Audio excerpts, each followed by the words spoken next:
Bust it. They present the popular radio program Political Platform on the Ray Power FM network. Ray Power FM Political Platform, now on television. Keep track of the country's polity and be part of the process as they discuss and put political developments in the country into perspective. It's Ray Power Political Platform on AIT Abuja. Hello and thanks for staying with us. Welcome to Political Platform. You get it on Ray Power 100.5 for some cities, and of course the other frequencies in other cities across the nation. Abuja AIT 6 p.m. is the time for you to catch up if you missed this live edition, and if you're outside the shores of the country, 1930 hours on AIT International. If you're in the Americas, Europe, and the Asiatic region, of course, you also receive this program. My name is Amechi Anakweze. Tuesday, and a good day for civil servants in Nigeria, including public servants. This is probably one of the best news they have heard in years. After so much pressure from the Nigerian Labour Congress and TUC, the two central labour organizations in the country, the president yesterday inaugurated a 13-member tripartite committee to advise it on the review of minimum wage.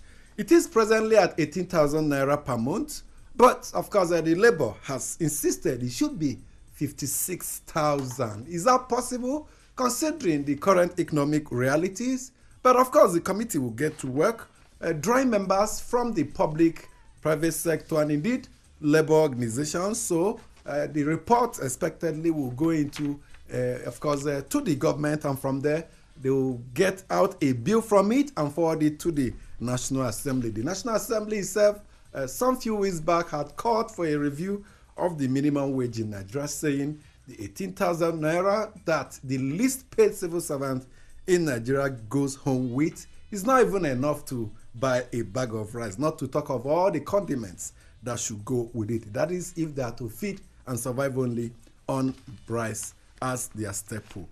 Beyond that, the whistleblower policy is one that was hailed when it was announced, but the implementation has left so much to be desired.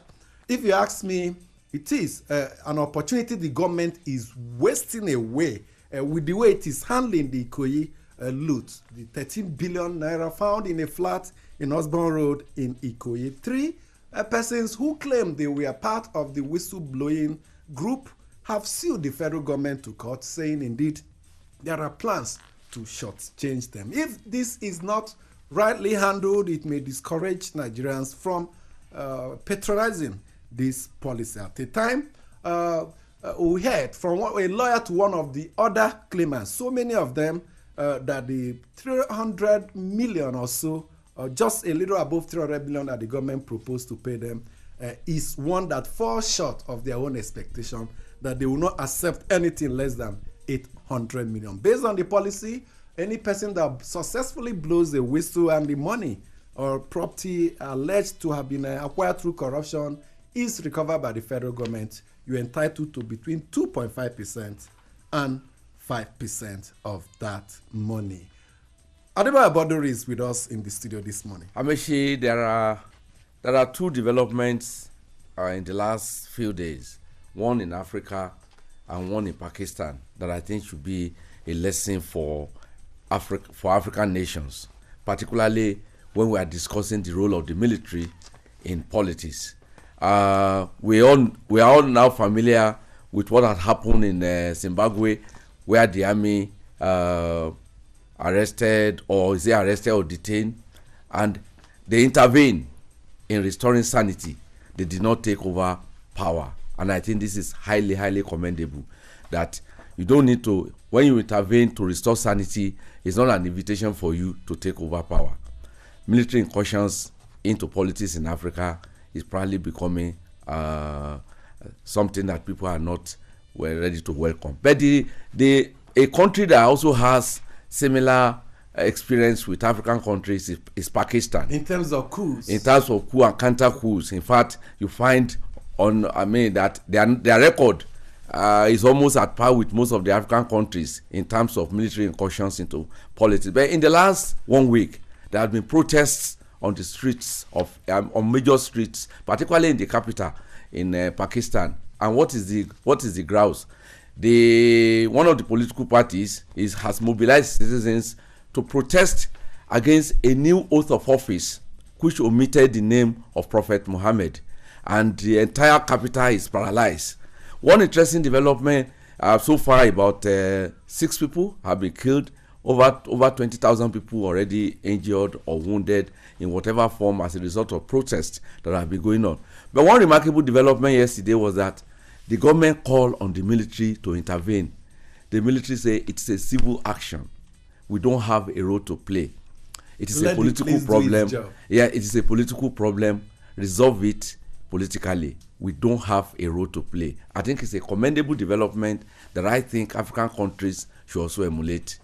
Well, it is about public servants who are in sensitive positions putting their feet down. Talk about this Abdul Rashid Maina crisis. The Attorney General of the Federation is claiming that the letter he sent to the Federal Civil Service Commission asking them to reinstate Abdul Rashid Maina was not one that came with a compulsive straight directive, that he only suggested it. Is trying to push the buck to the Civil Service Commission, said they were at liberty to accept or reject his letter. But of course, those I spoke to in the Civil Service Commission said, when you get a letter from the Attorney General of the Federation, you have no other option than to obey. But we can also do some interpretation from it, just as with what this head of service of the Federation did. She objected and even drew the attention of some persons, including the president, to it. As a civil servant, if you're given an illegal directive, you can advise the source of that directive, most probably the superior officer, on the right thing to do. And if you're rendering such advice, you put it on record. If they now insist and compels you to do so, it becomes a different thing. The army in Pakistan putting his feet down, telling the political authority that they will not interfere when it's a civil case. But of course, if the president of Pakistan is the commander-in-chief, it throws up the question of whether the army can disregard a directive from the commander-in-chief of the armed forces of that country. But so far, they have declined to intervene, and that is the commendable aspect of it. Okay, Mustafa Mohammed is back here with us. Thank you so much for joining us. Thank you, Amechi. Let's go straight to our mails now. We've got a lot of mails, very, very beautiful mails, and we can only say thank you. Continue to send them in. We may not readily read some of them on air, but of course we're happy with the number, especially those that came from every part of the country. But we selected a few, and let's share them with you right now. Welcome to the mail segment. I am Usaitin Yari. And I'm Amaka Okoro. Welcome. We begin with this mail from Adekule Adeyemo, writing on Sultan Abubakar's comments on the Adamawa killing of Fulani headsmen. The mail reads, I was surprised and disturbed by the comment of Sultan Abubakar III that the patience is not weakness and that what happened in Newman would not go unpunished. Inasmuch as I do not support the senseless killing of any human being, be it Fulani headsmen or farmers, I'll ask the Sultan where he was when these headsmen kill, maim and rape women in various communities across the country. They never spoke this strongly in condemnation. Now that they are at the receiving end of the attacks, they are threatening reprisals. I think this government should rise up to their primary responsibility and protect every Nigerian life, whether it's that of a Christian or Muslim, or that of a farmer or herdsman, or that of an ordinary citizen or the highly placed. And these emirs should not fan the embers of war and reprisals. God bless Nigeria. And Eni Deneze Etete from Suleja in Niger State writes on the declining rank of Nigeria in the League of Poor Nations.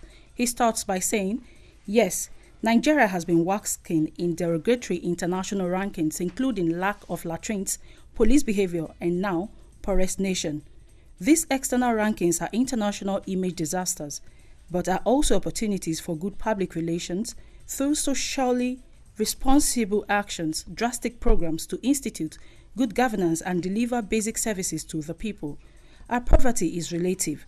We are rich in material and human resources, but poor due to inauspicious political administrative systems and practical selfless leadership to correct these and turn resources to wealth for all.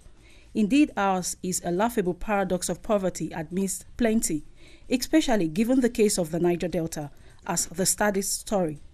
We really need to restructure our political and administrative systems to allow levels of government, communities, individual Nigerians, and even foreign direct investors to explore the economic potentials in different parts of the country. If true fiscal federalism is sincerely allowed, the Niger Delta, for instance, alone, would turn to an industrial hub like Texas in the United States of America and will create wealth not only for the people of the region, but the rest of Nigerians and beyond, even as it has been doing without commensurate reward. Similarly, the solid minerals and agric resources in other regions will do the same good if there is true federalism. And on Mugabe as a choice for Nigeria's president, Lois Nelson in Abuja has this to say. There was a mail from one of your listeners who wrote, wishing for Mugabe as a Nigerian president. One should be very careful what he wishes for. In 2015, Zimbabwe had an unemployment rate of 90%. Nigeria had 6.5%. Inflation rate of 1,000%. Nigeria had 9%. Other economic indicators were equally bad and far worse than in Nigeria. The country currently has no national currency, as it would not be accepted by her people. They accept any foreign currency. In 2015, 15 billion US worth of diamond, the main export, was unaccounted for. Most businesses belong to the president, his family, and his party members. The government is notoriously oppressive.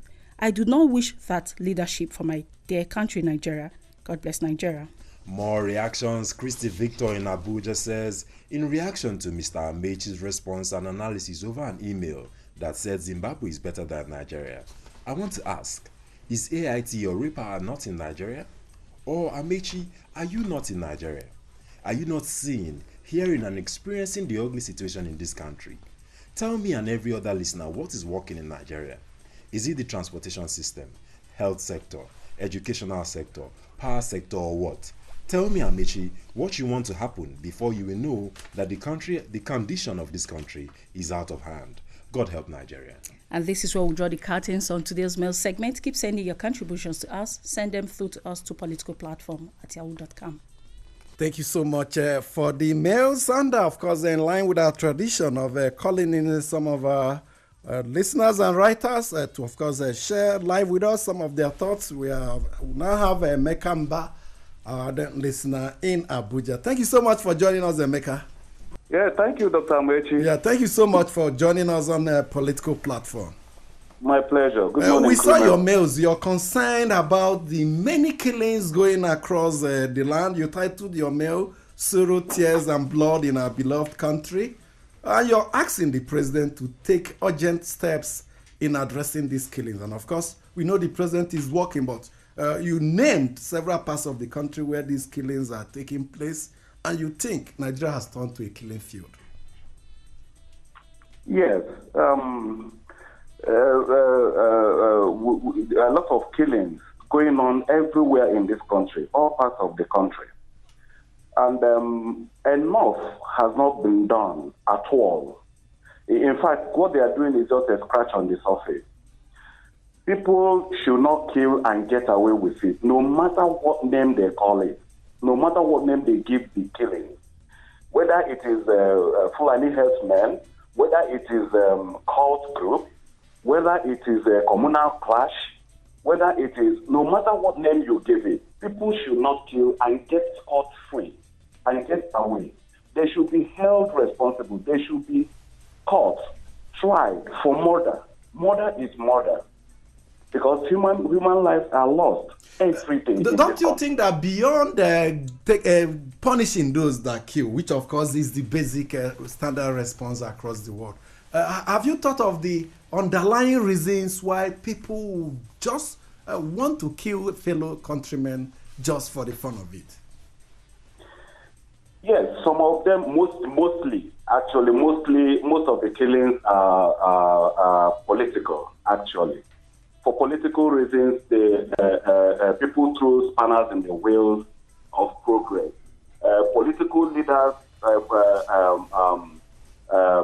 put hatred and all manner of negativities in the minds of the populace, and they go out killing themselves. Both religious, they use religion to do this, and anything that throws itself up, they use just to get away, just to either put throw spanner in the wheel of works for the government. Thank you so much. We just want to echo your call that the government should do something urgently to nip this problem in the bud. Thank you so much for joining us. Thank you for having me. Okay, let's quickly start with the issue of the 30-member tripartite committee set up by the president yesterday. That committee will indeed advise government on the review of minimum wage. Presently 18, Labour wants 56, but there should be a middle ground. Yes, I think the problem we are having as a nation over this issue of minimum wage is that we are not following the laid down rules and standards. Almost periodically, until Labour cries out and threatens industrial action, government don't take steps. The totality of it was that we have, following if you look, the first law that was passed in the National Assembly over minimum wage, when the 18,000 naira was agreed as the benchmark for minimum wage in the country, was that there was a period set for the review. And that period has come and gone. So we don't really need to wait. What we need in this country is that we need systems, we need institutions that will function. We need to put in place a system that will ensure that Labour doesn't have to threaten industrial action before we start thinking about reviewing salary or not. It must be, we have the Salaries and Wages Commission. What is their role? If we have to wait and set up another committee, and we have a government agency staffed with people, and then they are earning salary, and it is their duty to handle this matter and advise government periodically on some of these issues, and then if the agency is of no use, then we scrap it. Or if it doesn't have people who can handle the job, then we look for competent people to be in the place. We don't need to set up committee for a political move to gain popularity over an issue that's ordinarily supposed to be administratively done. I think we need to stop deceiving ourselves after over 50 years of independence. Basically, even if it's 100,000 you receive as a salary of 5,000, the dividing line is those things you need to do with your money. You don't have electricity. Fashola's ministry is unable to live up to the expectation of the privatization, and then those electricity companies continue to collect money from government, which is very unfortunate. Now, every man, whether married or not, buys a small generator and continue to fuel it. Those who run hair salons, those who have welding machines, those who have grinding machines and they use electricity or cold room will have to use generator. And then if the water you need to drink you have to buy, if the water you need to use in your house for service you have to buy, you need security.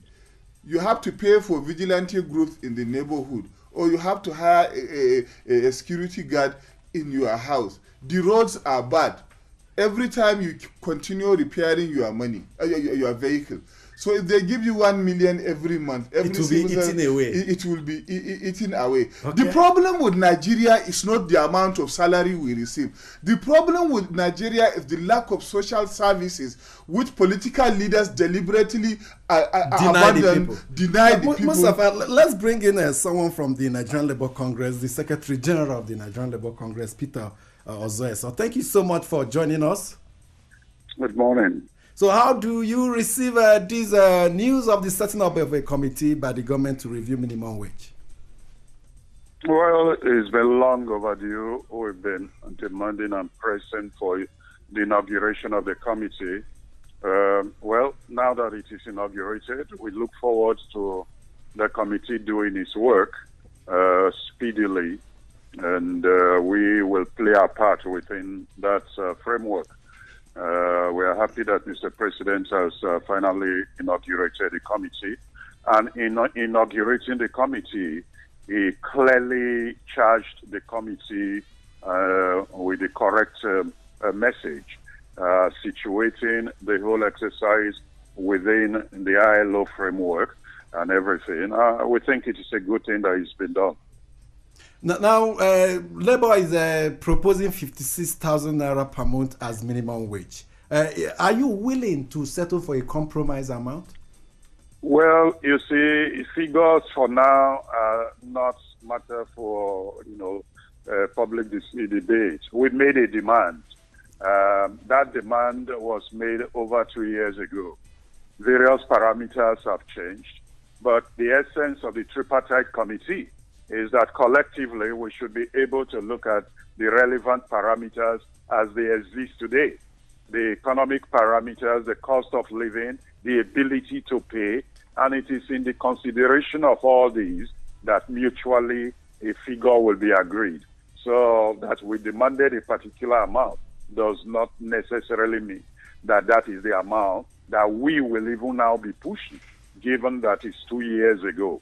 And of course, other partners will bring their own views to the table. The figure will emerge at the end of the day. Comrade, let's look at this. This issue of minimum wage seems to have become occasionally a national project.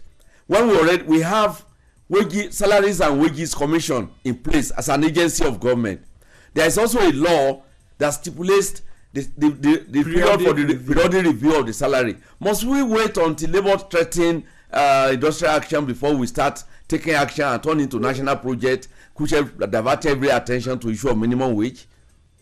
No, we need to distinguish between the issue of minimum wage and the issue of wage review. The National Salaries, Incomes and Wages Commission is not charged by law to do minimum wage or to fix minimum wage. The process of fixing minimum wage globally under the ILO Convention is what is a tripartite framework. That is what is being done now. And we need to realize that the minimum wage is just setting a floor. Once that floor has been established, below which any employee will not be paid, then the issue of what is the wage structure and what is the wage is a matter for collective bargaining. So now let me ask you quickly, the Labour doesn't seem to be talking about the lack of social infrastructure, which means a lot of the salaries people will collect, they will have to spend it on water, electricity, hospitals, repair their cars for bad roads, and then pay huge amount of money in public transport. Even the Labour asking the wrong questions about salaries, wages, and minimum standard, when it should be asking the government to put all this missing infrastructure gap in place so that when the Labour members collect their salaries, it will be enough to even feed their family and take care of the minimum level of lifestyle. Well, the issue of social and infrastructural development is always an ongoing issue. The issue as to whether there is good transportation, whether there is water, there is affordable electricity and all these are issues of policy that we continue to engage on. But as of a point in time, the reality of those, the cost of transportation, the cost of water, these are necessities that then inform what would be a reasonable minimum wage in order to be able to meet them. So government going forward should put those things in place. When they are in place, they will be taken into consideration in determining what the appropriate minimum wage would be.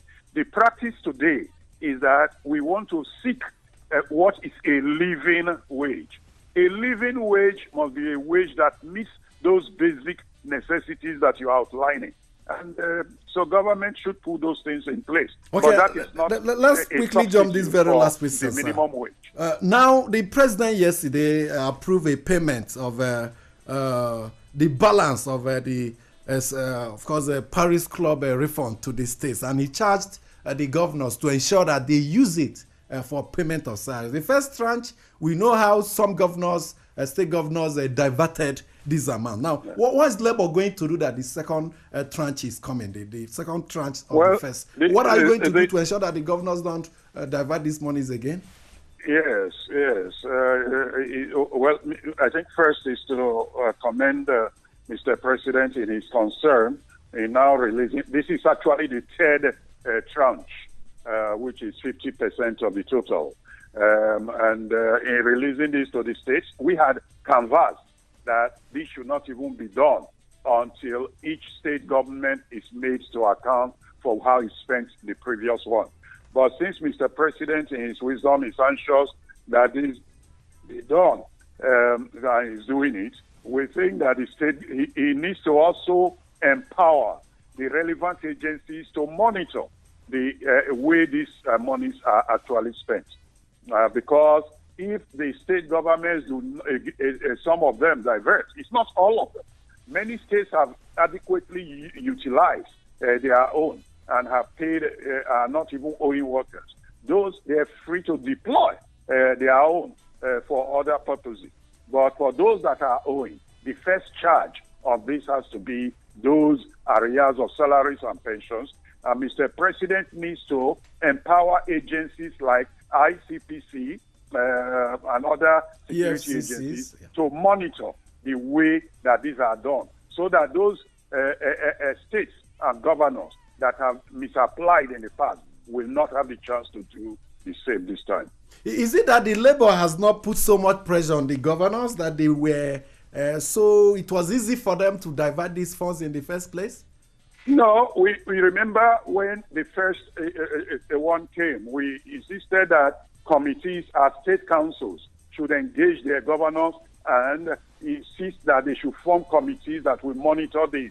But some of the governors act as if they are above any type of law, any type of discussion. And we do not have the security apparatus at our disposal to force governors to do what they're supposed to do. We can always only continue to engage them, and we will so continue to do. Thank you so much, Peter Ozoeso, Secretary General of the Nigerian Labour Congress, for joining us on the program. You're welcome. Have a nice day. Okay, have a nice day too. And of course, to every of our listeners out there, the much we can take on today's edition. Join us on Wednesday for the midweek edition. On behalf of Deborah Bodri, Mustafa Mohammed, and the production crew, my name is Amechi, and we continue to be a good Nigerian citizen. Bust it.